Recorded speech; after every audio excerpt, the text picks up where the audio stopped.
Assalamualaikum warahmatullahi wabarakatuh. Perkenalkan, nama saya Kamila Dwi Mustika Pratiwi dengan NPM 2021 015 00 775. Saya dari kelas RK. Saya membuat video ini dalam memenuhi tugas akhir mata kuliah konseling populasi khusus. Di sini yang pertama saya akan membahas tentang penyintas bencana, yaitu bencana banjir. Penyintas bencana.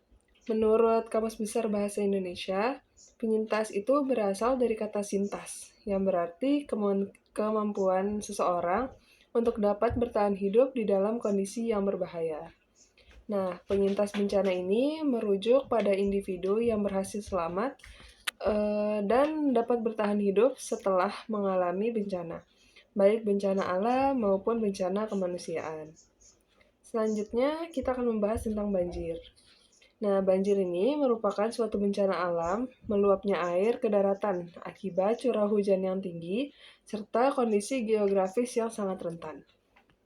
Dampak banjir ini tentunya akan sangat merugikan masyarakat gitu, termasuk korban jiwa, hilangnya kerugian ekonomi, banyak transportasi yang terbawa arus, banyak harta benda yang terbawa arus.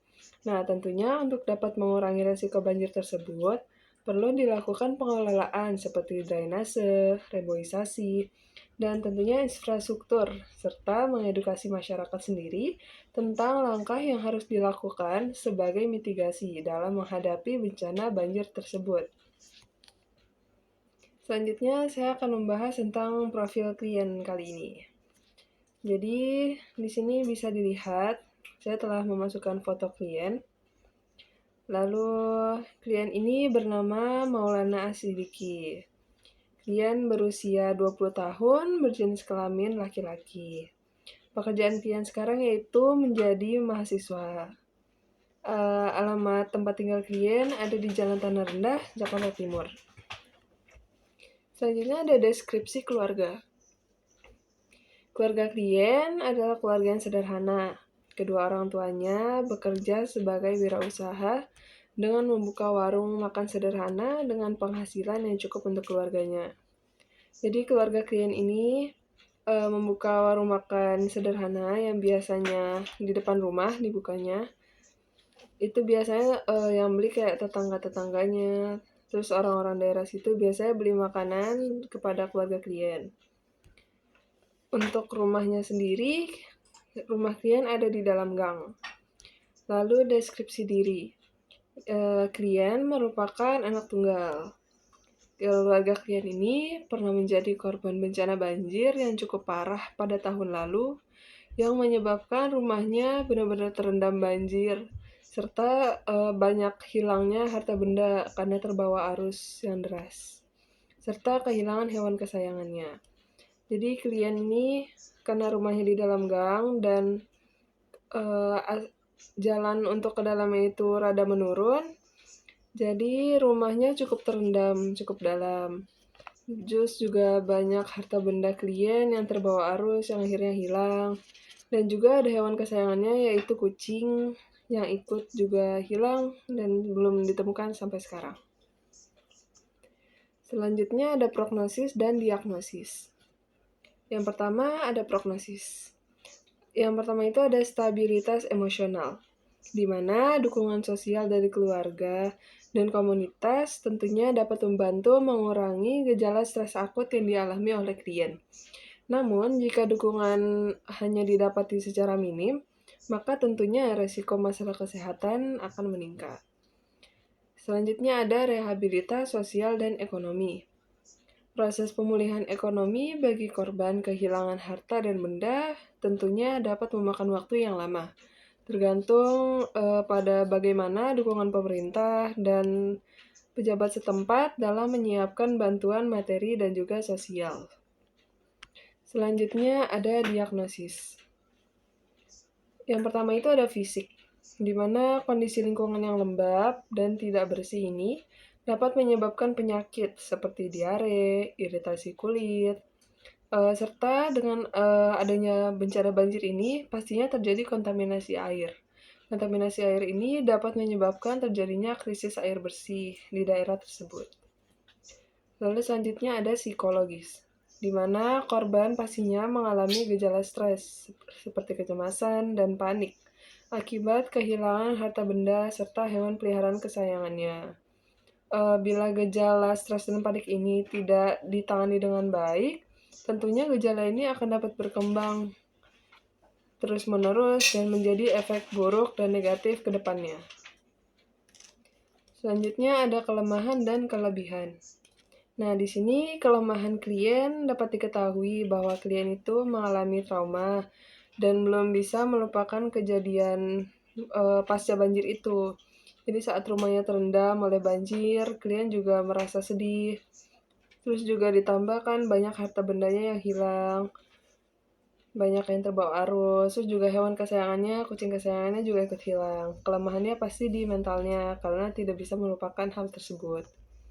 Kelebihannya pastinya klien dan keluarga ini benar-benar terus mau berjuang, kembali membangun rumah yang sebelumnya sebelumnya rusak akibat terendam banjir gitu. Terus klien dan keluarga juga bersikap sabar atas ujian yang sedang dialami. Selanjutnya ada hambatan. Yang pertama di sini ada aksesibilitas. Aksesibilitasnya yaitu sulitnya akses untuk dapat menuju tempat pengungsian bencana banjir. Jadi karena rumah klien di gang, untuk menuju ke tempat pengungsian banjir itu terjadi kendala, sulitnya akses ke sana. Karena pun yang biasanya perahu karet itu juga sulit untuk masuk ke dalam. Terus yang kedua ada lingkungan. Ya, lingkungannya itu sulitnya bantuan masuk dan kurangnya ketersediaan air bersih yang terbatas. Jadi tentunya karena banjir ini sebenarnya masih banyak bantuan yang masuk, cuman memang sulit untuk masuk ke tempat penampungan. Terus juga ketersediaan air bersihnya susah dan terbatas. Lalu ada infrastruktur, yaitu banyaknya infrastruktur sosial yang rusak akibat terbawa arus. Selanjutnya ada evakuasi. Nah, evakuasi ini sebetulnya lebih banyak warga dan bahkan keluarga klien lebih memilih untuk bertahan tetap di rumah karena lebih takut akan lebih banyak kehilangan harta benda. Yang terakhir ada adaptasi, yaitu korban harus beradaptasi dengan keadaan dan kondisi baru pasca banjir, di mana harus membereskan rumah, harus rela dengan harta benda yang hilang, dan sebagainya. Selanjutnya ada peluang yang dilakukan oleh klien. Yang pertama, klien tentunya berkesempatan membangun jaringan sosial dengan sesama penyintas bencana. Nah, mereka ini dapat membangun jaringan kuat, berbagi pengalaman, dan saling membantu dalam proses pemulihan. Misalnya seperti klien dengan tetangganya, atau dengan temannya yang mungkin pernah mengalami bencana banjir juga, itu dapat bekerja sama. Yang kedua, ada bencana meningkatkan kesadaran masyarakat akan pentingnya siaga bencana dan dukungan terhadap korban sehingga dapat membuka peluang mitigasi bencana di masa depan. Yang ketiga, ada berusaha mencari cara dalam memperbaiki rumah yang terkena arus banjir serta harta benda yang hilang.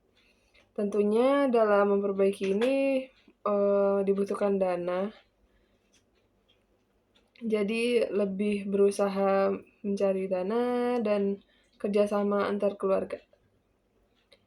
Lalu ada konseling yang saya lakukan kepada klien. Yang pertama ada konseling individu. Jadi konseling individu ini dilakukan guna membahas dan mengatasi masalah psikologis klien yang memungkinkan klien untuk dapat mengekspresikan perasaan mereka secara lebih terbuka. Dengan konseling individu ini tentunya klien dapat lebih terbuka kepada konselor atau kepada penanya tentang apa yang dirasakan dan bagaimana solusi yang ingin dia temukan.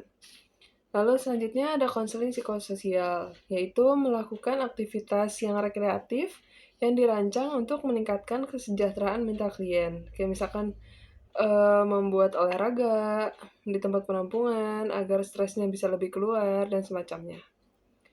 Yang terakhir, evaluasi. Evaluasi ini tentang keberhasilan layanan konseling yang diberikan terbukti dapat efektif dalam mengurangi kecemasan sosial pada klien. Dengan adanya bimbingan sosial ini, klien dapat lebih mengatasi trauma dan mulai beradaptasi dengan kehidupan pasca bencana banjir. Walaupun memang ada beberapa tantangan yang harus dihadapi, seperti kurangnya anggaran, rusaknya fasilitas, hilangnya harta benda, hilangnya hewan kesayangan, dan lain-lain. Sekian presentasi yang bisa saya sampaikan. Mohon maaf bila ada kesalahan kata, kurang lebihnya saya mohon maaf. Terima kasih. Wassalamualaikum warahmatullahi wabarakatuh.